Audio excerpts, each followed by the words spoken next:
Olá, alunos! Aqui professora Rúbia, na disciplina de Fundamentos e Ações Preventivas em Saúde, e o tema da aula de hoje será Sistema de Informação em Saúde.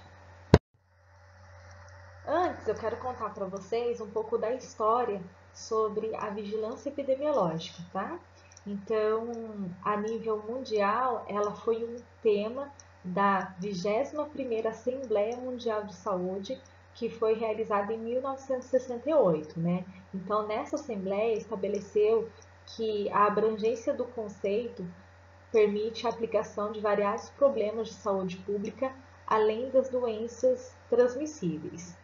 E aí, em 1975, por recomendação da 5ª Conferência Nacional de Saúde, o Ministério da Saúde ele instituiu o Sistema Nacional de Vigilância Epidemiológica, com as siglas SNVE. E a partir daí, tornou-se obrigatória as notificações de doenças transmissíveis, o que é de suma importância para a saúde de todo mundo, né, da coletividade. Então, esse registro de notificações foi um dos princípios mais iniciais de um sistema de informação em saúde no Brasil. E aí a gente vai ver o que significa isso. O sistema de informação em saúde, a própria palavra já fala, tá? É um sistema e ele é universal, ele é adotado, né, a nível universal, e ele vai trazer informações sobre o estado de saúde da população, do local, de um país. Segundo a Organização Mundial de Saúde, é um mecanismo que vai fazer a coleta de dados, esses dados vindo da população, o processamento desses dados, análise e transmissão dessa informação para um sistema, tá? E esse sistema ele é capaz de coletar diversos dados de diversos sistemas. E é necessário para que possa fazer um planejamento, uma organização, operações e avaliações dos serviços de saúde. Então, são coletas de informações relativas à saúde necessário para que tenha tomada de decisões a respeito daquela saúde, mas isso a partir dos dados que são coletados. Por que é importante, né?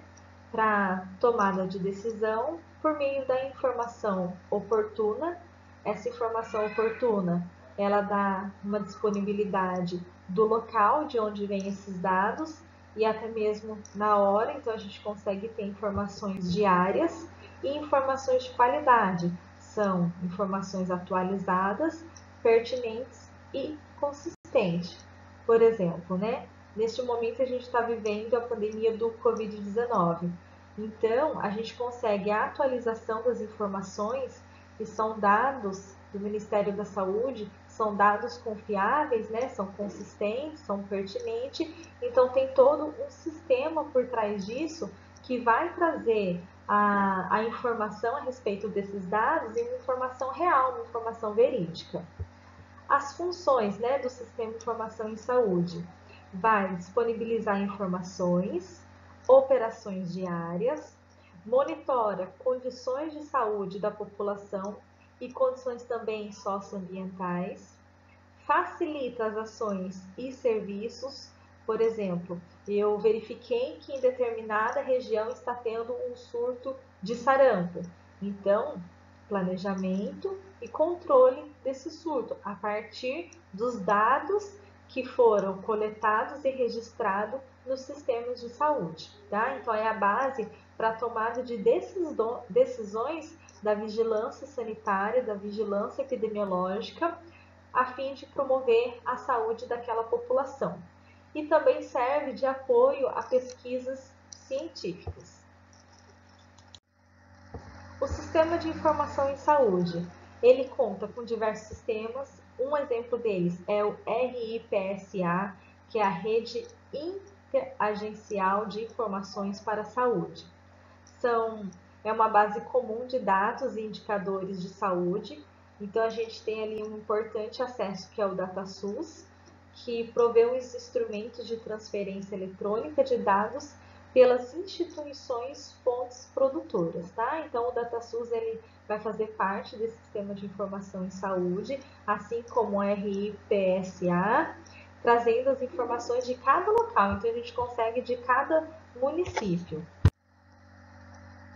A rede interagencial de informações para a saúde, ela promove a disponibilidade de dados básicos, indicadores e análises sobre as condições de saúde e as suas tendências também, se é um agravo ou a reabilitação de doenças. E visa aperfeiçoar a capacidade de formulação, de gestão e de avaliação de políticas e ações públicas, né? Então, são medidas que são tomadas a partir da fonte de dados. Eles referem tanto o estado de saúde da população, quanto também os aspectos econômicos e sociais que influenciam a situação de saúde. Os principais sistemas que vão apoiar a gestão do SUS, né, que vai fazer parte desse sistema de informação em saúde. Então, aqui a gente tem um exemplo para vocês, diversos deles, por exemplo, o Sistema de Informações Hospitalares do SUS, que são informações coletadas e enviadas diretamente de cada hospital, Sistema de Informação sobre Mortalidade, e aí vai abranger diversos aspectos, por exemplo, qual que é a idade, qual foi o local, qual foi a causa da morte. Sistema de informações sobre nascidos vivos, onde que esses nascidos vivos, né? Foi dentro do hospital, foi em casa, então tem diversas informações. Sistema de informação de agravos de notificação, e aí a gente está falando, né, de doenças. Sistema de informação de atenção básica, sistema de informação ambulatorial.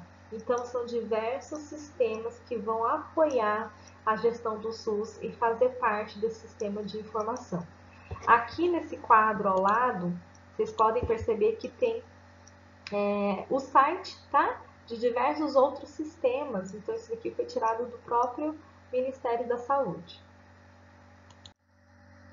Aqui algumas siglas para vocês, né? O que significa cada um deles. Por exemplo, aqui eu tenho o Sistema de Informações Hospitalares embaixo, o último. O instrumento de coleta é a autorização de internação hospitalar e aplicação no caso de morbidade hospitalar, gestão hospitalar, custeio da atenção hospitalar, né? Aqui um outro exemplo para vocês que eu falei ali, que é o Sistema de Informações sobre Nascidos Vivos. Ele vai declarar aquele, né, indivíduo nascido vivo. Isso vai monitorar a saúde da criança e da mulher também.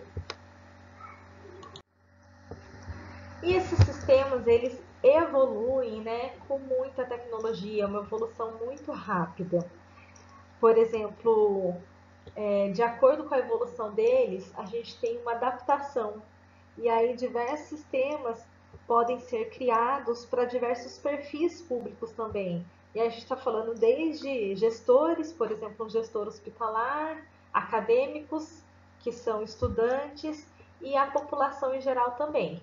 Então aqui, por exemplo, a gente tem aplicativos de celulares, né, que trazem uma informação epidemiológica a respeito de doenças. Então, recentemente tem um aplicativo do Ministério da Saúde a respeito do coronavírus, que é o Coronavírus SUS. Então, você baixa e também tem essas informações, tá? Então, todos esses sistemas, eles evoluem muito rápido. Tipos de dados. Temos dados demográficos, ambientais e socioeconômicos. Dados de morbidade, dados de mortalidade, notificação de surtos e epidemias. Então, tudo isso faz parte de um sistema de informação em saúde e, a partir disso, a gente tem tomadas de decisões, né? Adota medidas de intervenção. Aqui um exemplo para vocês, eu tenho ali uma situação de saúde e que ela foi avaliada. Então, a partir disso, eu tenho a coleta de dados que transforma numa informação, que transforma num conhecimento e a partir disso é tido uma decisão, uma tomada de decisão e uma ação. E essa ação volta de novo para uma avaliação que volta de novo para o sistema de saúde. Então, parte da situação de saúde e vai para a situação de saúde, né? Visando sempre a melhora da saúde. Então, isso aqui é um ciclo. Qual é o objetivo, né, do sistema de informação em saúde? Falando do tipo de dados para vocês. Por exemplo, eu tenho uma informação, a partir dessa informação, uma tomada de decisão que se transforma numa ação. Um exemplo disso são casos notificados com dengue em determinada região e a partir disso vamos tomar decisões para o combate da dengue, né? Então aí tem as campanhas, todos contra a dengue, por exemplo, os indivíduos que adentram na casa, né, buscando logradouros do mosquito da dengue, o desenvolvimento, o combate, como extinguir, né, a fonte do mosquito transmissor da dengue. Esse aí é um exemplo, né, de tomada de uma ação a partir de uma notificação, de uma informação. Banco de dados, para vocês não confundirem dados com banco de dados. O banco de dados é o armazenamento, é o agrupamento organizado de dados que podem ser utilizados por vários sistemas. Tá? E a fonte de dados? A informação a respeito da saúde não se refere somente produzida pelo setor saúde, não é somente aquela fonte que vem, por exemplo, de um hospital que deu entrada no hospital com manifestações, sinais e sintomas. Não, ele pode vir como dados relacionados à qualidade de vida, né? Que vão predizer o nível de saúde da população. Exemplo deles, a gente tem as condições demográficas, as condições de alimentação, educação, condições de trabalho e emprego, transporte, condições de moradia, saneamento básico, lazer e segurança e acesso aos serviços de saúde, tá? Então a gente pode ter a notificação de doenças, mas também a prevenção de doenças. Então todas essas fontes aqui podem ser fontes relacionadas à informação de saúde. Estudos epidemiológicos são muito importantes, tá? Estudos que vão basear geralmente numa amostra, tá? Numa amostra ali, por exemplo, num caso de doença, que vai determinar a prevalência e os fatores sociodemográficos. Por exemplo, qual é a frequência de determinada doença naquela determinada região? Qual que é o número de internação ou de mortalidade para aqueles que já estão no ambiente hospitalar? Quais são os coeficientes específicos? Qual que é a causa daquela doença? Qual é o sexo mais atingido? A faixa etária? Então, tudo isso são informações, né, que a gente fala que pertence aos estudos epidemiológicos, ou seja, a respeito daquela doença. Destina-se a coletar dados para complementar informações já existentes. Alguns indicadores para vocês saberem, os indicadores chamados de assistenciais. Por exemplo, a partir de fontes de dados epidemiológicos, a gente pode ter ali uma oferta de leitos e clínicas disponíveis, serviços e procedimentos realizados, meios diagnósticos e terapêuticos, evolução do paciente, tempo de internação, valores pagos com a internação, que é o faturamento dos hospitais. Então, tudo isso são indicadores de assistência à saúde, né? Então, também são dados que pertencem ao sistema de informação. Aspectos negativos. Infelizmente, o SUS ele não cobre 100% da rede nacional, ele faz uma cobertura de 70% a 80% do país. Suspeitas de fraudes, né, que isso leva à redução da confiabilidade. Não identifica todas as reinternações e a questão de informações secundárias são mal preenchidas e às vezes traz uma péssima qualidade à origem dessas informações. Pontos positivos. É muito ágil, é muito fácil acessar o sistema e tanto colocar dados no sistema. Registros sistemáticos de toda assistência ambulatorial, então dentro de hospitais, né? Fundamental para o planejamento e controle e a avaliação de tomadas de decisões. Os dados, eles são disponíveis para a população, então qualquer pessoa que queira saber a respeito de um dado demográfico ou epidemiológico, é só entrar na internet que a gente tem acesso, né? Então tem algumas, no final dos slides tem algumas referências e tem todos esses que eu coloquei, né? Os sistemas que a gente pode pegar as coletas. Possibilita a construção de diferentes indicadores assistenciais, por exemplo, cobertura ou concentração de determinadas doenças em determinadas regiões. Vamos continuar no próximo vídeo.